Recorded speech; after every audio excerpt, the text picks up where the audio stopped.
What's up, ladies and gentlemen, and welcome to another Fallout 4 discussion on FudgeMuppet. My name is Michael, and today we're going to be looking at some of the new weapons in the upcoming game. I think you'll find there's some pretty cool stuff if you look closely. Now, there are some very interesting theories regarding the customization of base weapons that Scott will go over in the next video, but for now, let's have a look at some of the new types of weapons in Fallout 4.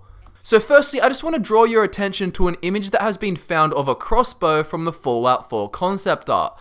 Remember that they may not be in the game because this is just concept art, but it's certainly fascinating that it was shown at E3. Also, if crossbows are in the game, it further fortifies the theory that there will be no skills in Fallout 4, as the crossbow doesn't fit amongst any currently known skill category. It's not energy weapons or guns. It makes sense, people should be able to pick up and fire a crossbow doing an acceptable level of damage, with its efficiency only affected by perks.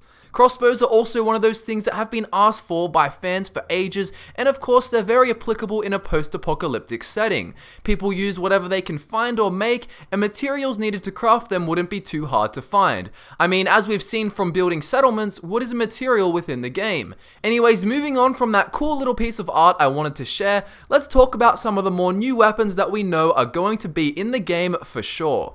So first up, we have what appears to be replacing the rocket launcher of Fallout 3. It's been named the Junk Jet, and it literally shoots junk. You place items from your inventory into the gun, such as a teddy bear, and use it to defeat your enemies. Personally, I think it's great that they're using this concept again in Fallout, and alongside the weapon customization, it becomes even cooler. As we can see, there's a variety of customization options, just like there is with all weapons, but my favorite that I want to share are these: the electrification module and the ignition module. The electrification module adds electrical damage, and the ignition module adds fire damage. So yeah, flaming teddy bears and electrified toy cars are confirmed.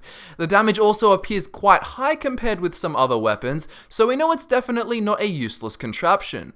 Anyways, the next weapon or base weapon type, which will make more sense if you watch our next video, is cryo weapons. We assume that this weapon here held by the Synth Strider is a cryo weapon based on the color of the projectile and how generally cryo weapons are based around a frosty theme. We've also never seen anything like this in Fallout games before, only cryo grenades and cryo mines. Anyways, this whole idea of cryo weapons becomes confirmed here when we see what is called a glow-sighted cryo laser pistol. Personally, I think this is really cool, and if it works how laser and plasma weapons work, hopefully we'll see cryolator sniper rifles, cryolator scatterguns, and automatic cryolator rifles. And yeah, if you didn't notice, there are now sniper rifle variations for both plasma and laser weapons. Next up, I want to draw your attention to a weapon I'm not sure is new because there's a good chance it's just a customization option, but it's pretty neat. I'm not sure what to call it, but it appears to be a sledgehammer with a rocket attachment on the back to accelerate it and cause more damage. We not only see it used here to smash this raider to bits, but also we see it used by a bandit in bandit power armor against a player.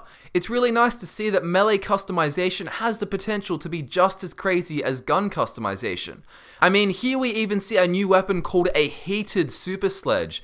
I'm not sure if this will just be scalding hot like the superheated Saturnite fist from New Vegas, or if it will be actually coated in fire like a shish kebab.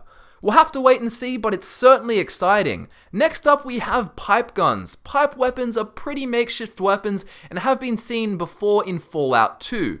If we look at the damage, it seems to be quite low, implying it is again an early game weapon.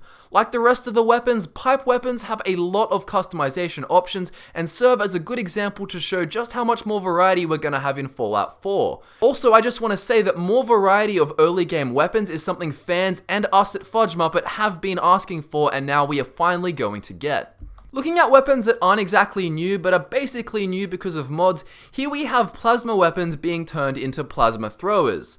So we're going to assume this is a flamethrower, and it's very interesting because it makes me wonder whether or not flamethrowers are still in the game. It can also exist in pistol form, which is pretty crazy. Here's hoping it looks like a wacky green flame, but I'm not too sure about that. Here we also have what's been titled an extended ripper. Rippers tend to be short in previous Fallout games, and it's pretty safe to assume that an extended ripper is going to be an automatic chainsaw that's extended. It's going to be a bit longer than usual. This will go nicely with Warhammer 40k Space Marine power armor mods for sure. That aside, it definitely sounds like a very fun weapon to have, especially for people wanting to make melee bandit-like characters. The last weapon I'm going to mention, because it'd be very time consuming to go through every single customization option individually, is the laser musket. It's got a new way of reloading with the crank feature here, and again functions as another example of entirely new weapons in the game. We've been told by Todd Howard himself that there will be 50 base weapons in the game with over 700 modifications. I just want to tell you guys that these 50 base weapons might not include unique weapons, and if base weapons can be modified to such a crazy degree, how awesome are unique weapons gonna be? Just food for thought. And that wraps up this discussion on new weapons in Fallout 4. Now, of course, there's a lot more modifications we can speculate on, but these were some of the weapon types that are brand new. Also, you must watch Scott's video coming very soon on FudgeMuppet, because he's going to explain exactly how we think base weapons are going to work. It seems that there's a lot more than meets the eye. My name is Michael. Subscribe for more Fallout 4 videos, and we'll see you very soon.